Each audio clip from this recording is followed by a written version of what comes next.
Hi, and welcome to OCU TV 22's News on the Twos. I'm Miguel Rios. And I'm Kelsey Simmons. Thanks for joining us here today. Here at News on the Twos, we'll keep you up to date on all the campus news you need to know. 25 people are dead after a shooting in a church in Sutherland, Texas last week. And given the spate of mass shootings recently, we sent News on the Twos reporter Jamison Kiefover to talk to OCU students about where they feel safe. Earlier this week, gunman Devin Patrick Kelly entered a church in Sutherland Springs, Texas, and opened fire, killing 26 people. OCU students shared what they thought about public safety after the massacre. I usually feel safe at church. There's some areas where I don't feel as safe, just being in the area that we're in Oklahoma City. But I usually feel pretty safe, so you don't ever think something like that would happen in a place like that. I guess with today's world, you don't really know if you feel safe totally, because things like that can happen anywhere. OCU students say that they feel safest in school or in places of worship just like this one. But what do we do whenever the places that we've been plenty of times before start to seem unsafe? Especially at a movie theater setting, every time I go, there's always that fear in the back of my head, whoa, what if something happens? And I don't live in fear because you can't live in fear because then you're not living your life fully. But it's always that small, I'm going to a big sporting game. There's going to be a lot of people. There's a chance because that's just the world we live in today. This attack, only happening weeks after the Las Vegas, Nevada shooting, has students wondering if this is the new norm and what is going to happen next. I guess probably gun control would be one good thing. At least regulations on who can buy and purchase guns and how to obtain that. Even to carry license to carry, you have to go through a lot of classes and know how to handle a gun and stuff like that. So I think we need that nationally just for everybody. Jamison Kiefover, News on the Twos.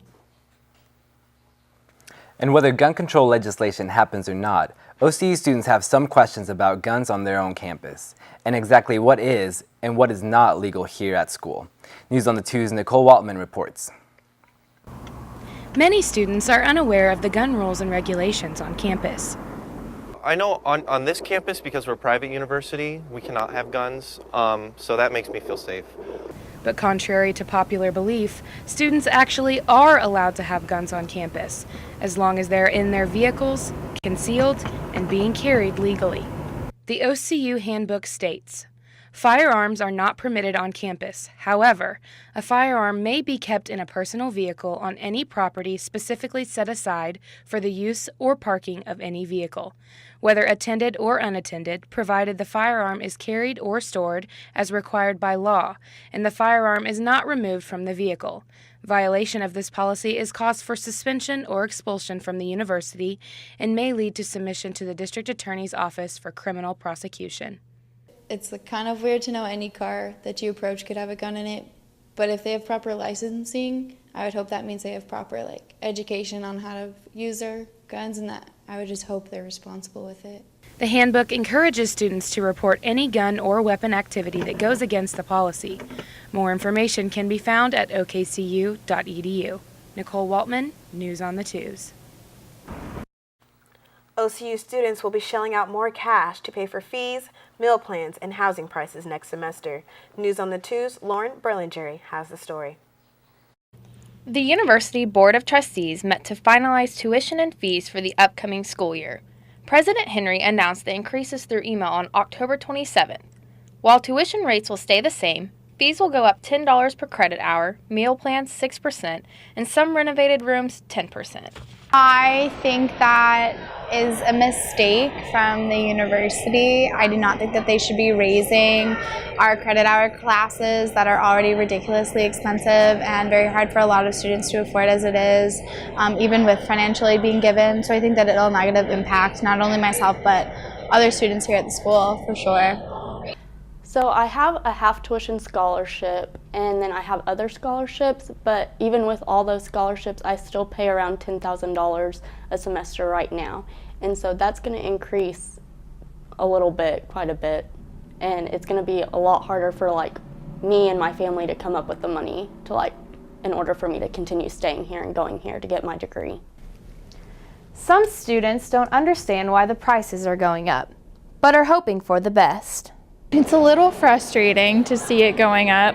just because I'm not sure that I know exactly why it is going up, and there haven't really been very strong reasons given to students here on campus as to why it's going up, but hopefully we'll see some good differences made because of the higher fees. The increased university budget will help fund student services such as housing projects, new equipment in a duddle, and improved Wi-Fi across campus. One student somewhat understands increasing prices, but not completely. Like maybe just increased tuition or meal plans or housing, but not like everything at once. The increases begin this summer, but will not affect the PA program. Lauren Berlingeri, News on the Twos. Thanks, Lauren. And while our university is seeing a spike in prices, a nearby university is seeing money troubles of its own. St. Gregory's University in Shawnee will be closing its doors at the end of the semester. The school says that's because it was denied a bank loan by the USDA. OCU is offering scholarships to students who want to transfer here and plans to start recruiting through a social media campaign that will begin soon. Drivers need to be prepared to move over. A new law put into effect this week is forcing drivers to move out of the left lane unless they are passing. If you are just driving in the left lane, you could get a ticket for more than $200. However, legislators say they will not apply when this is heavy traffic on major highways. World AIDS Day is December 1st, and OCU is commemorating the 30th anniversary of the AIDS Memorial Quilt by creating one of their own, but it will be all digital. The AIDS Memorial Quilt began in 1987 as a way to honor those who died of AIDS and raise awareness of the HIV/AIDS pandemic. It became an annual tradition to display the quilt on the mall in Washington. Students, faculty, staff, and anyone interested are encouraged to create a square for the quilt to be displayed on the website. They recommend using a website like Canva or Poster My Wall to make your digital panel. They hope to have at least 30 of them by the end of November. Coming up after the break, News on the Twos has an update on Chick-fil-A and Alvin's Market. And we'll take a quick look at what's going on in Washington. Stay with us, we'll be right back.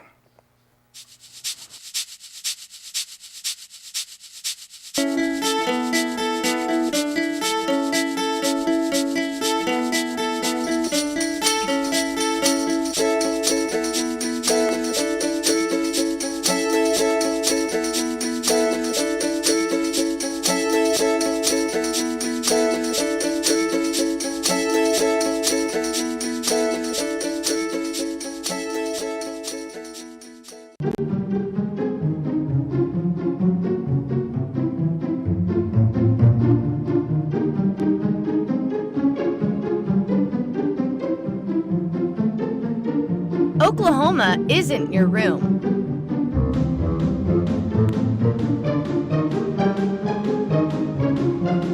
So don't trash it.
OCU Police Chief Brad Brown announced his resignation on Thursday in a statement released by President Henry. Chief Brown will continue his role on campus through December 31st. Vice President of Human Resources Joey Crossland has been appointed to oversee the OCU Police Department to help with a smooth transition of leadership. Well, there were two major points of You might remember we told you about President Henry addressing racial profiling claims against campus police. Now, the Student Government Association is doing the same. Senators presented a resolution addressing the issue and the Black Student Association's torn posters, saying that it needs to be widely apparent that prejudice and hate will not be condoned on this campus. Senators discussed the resolution and rewrote certain sections, but they had to table it until November 14 because they ran out of time. Well, there were two major points of contention for the people who believed that this resolution shouldn't be passed. The first one was that it failed to have action. And then there was another party that believed it simply wasn't a problem. And that was somewhat terrifying to me, I think. If you're considering saying no, consider the reasons why you would say no, because resolutions do not cost any money. It is just a statement. We are not implying a new rule. We are not changing bylaws. The news out of our nation's capital has been a little complicated lately. So joining us now to break down what's up with three of the most talked about issues is News on the Two's Chandler Hardy. The United States has managed to pick a fight with three of our worst enemies: North Korea, Russia, and ourselves. Hi, I'm Chandler Hardy, and this is What's Up with Washington. On Monday, the United States and South Korea launched the nuclear-powered aircraft carrier USS Ronald Reagan, along with joint training exercises. The North Korean leader Kim Jong-un said recently that he'll order an unimaginable strike at an unimaginable time on American soil. Un also feels that the training exercises are being used to ignite war. Un is showing no real threat to mainland America at this time, but his missile reach is getting closer by the day, and it may just be a matter of time until a tweet pushes him over the edge. The United States has had differences with Russia for some time now, with looming collusion rumors and Russian government aggression in Ukraine and Syria. And any time now, President Trump could push it to the point where relations are past mending. Last week, the White House announced the closing of Russian consulates in San Francisco, Washington, and New York, deepening the political unrest between the nations. Some are calling the tensions between Russia Cold War equivalent, and Moscow has released a statement saying that they have been robbed in broad daylight. Turning closer to home now, former Trump campaign manager Paul Manafort was indicted on 9 counts, including conspiracy, money laundering, and failing to disclose foreign banking. He did not reveal that he was a lobbyist for a foreign government, and that is required by law. He is facing up to 40 years in prison and close to $1 million in fines. And that's What's Up with Washington. Back to you. OCU officials recently gave an update on the progress of the new Alvin's Market, saying that the full market will be open later this month. Students and workers say they are most excited about having more options, especially hot food. The full market will also add more to-go options, smoothies, and protein drinks. Though officials say the full market will be open this month, people are skeptical because they also said the same thing late September, which of course did not happen. Chick-fil-A is still set to be opening in the spring. Welcome back to an Inside Look. This is episode 3. We are all human. This week I got the chance to speak with Will Sabiti, an African Muslim student here on campus. Will's homeland is on the Ivory Coast of West Africa and has come to OCU for the great soccer program. He said it is hard being so far away from home, but overall he's had a good experience here. It's not easy. You came to another country, from your country, like where it's really far, and your parents not here. I have just my brother here, so it wasn't like easy. But at the same time, it was like cool too. After I met a lot of friends here. Will says he sometimes feels less connected to OCU because he does not live on campus and feels it is hard for him to be accepted. They act like they're better than me because maybe he's white and I'm black, you know. But I'm not like take attention of this because for me it's like it doesn't matter, you know. Like I'm a cool man. I don't have problem with anybody. If you're cool with me, I'm gonna be cool with you, you know. So I want like some people here that be like more welcome, you know. They don't like have to choose because he's white or because he's black. I don't have to chill with him. No, everybody's human. That was episode 3 of an Inside Look, We Are All Human. On the next episode, we'll be taking another look at another minority student here at OCU. We'll be right back after this break.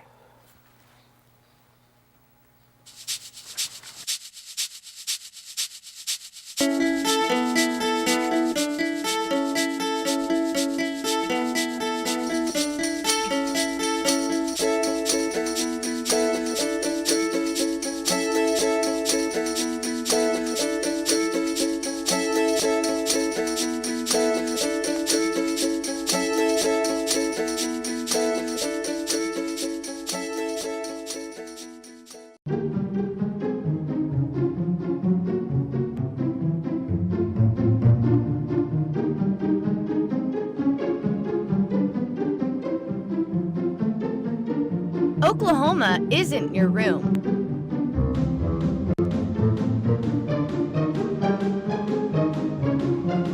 So don't trash it.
Welcome back.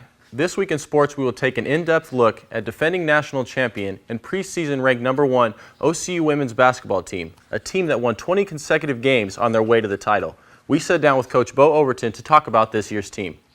Denied and they're denied, okay?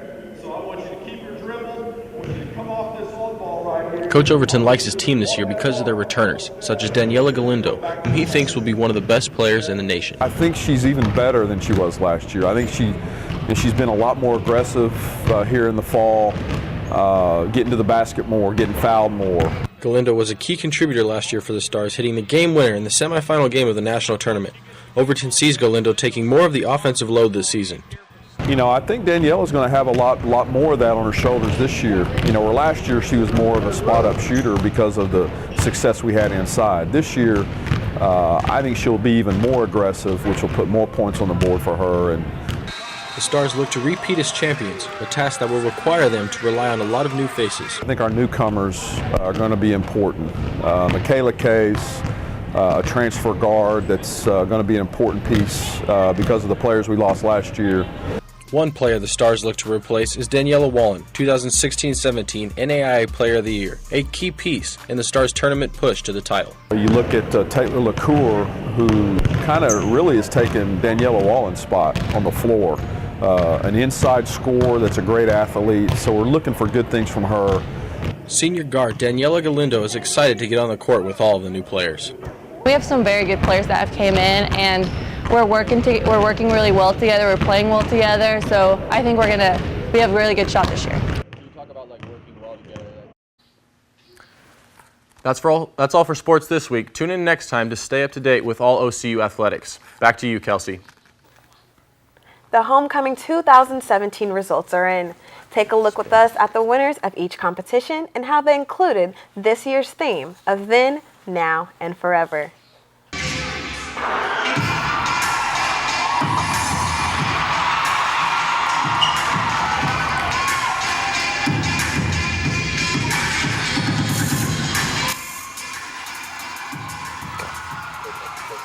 Kappa Sigma placed first in the biggest and most popular competition, Lip Sync. Their organization theme was The Sandlot. Gamma Phi Beta used The Lion King as their theme and placed first in Banner. Kappa Sigma also won first place in Float by creating a baseball dugout. With the Wizard of Oz theme, Alpha Phi placed first in the window competition. For individual awards, Alpha Chi Omega won the Spirit Award, while nominees from Kappa Sigma and Gamma Phi Beta were crowned the Queen and King.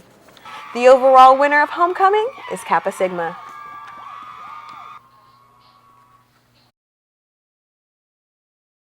So once again, volunteered at the local Boys and Girls Club. The day was designated as OCU Cares and has continued to be an official event for the university's homecoming now for the last 2 years. Participants came in their Halloween costumes to help celebrate. Kids had fun with face painting arm wrestling, giant Jenga, and more.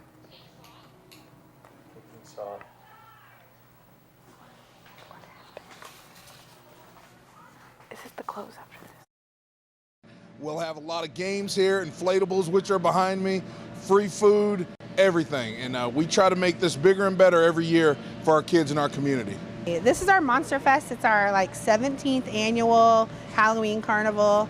We do it every year. We're open to the community, not just to our membership, but we usually have 600, 700 people come to the event. How'd you know? No, Miguel has a tag.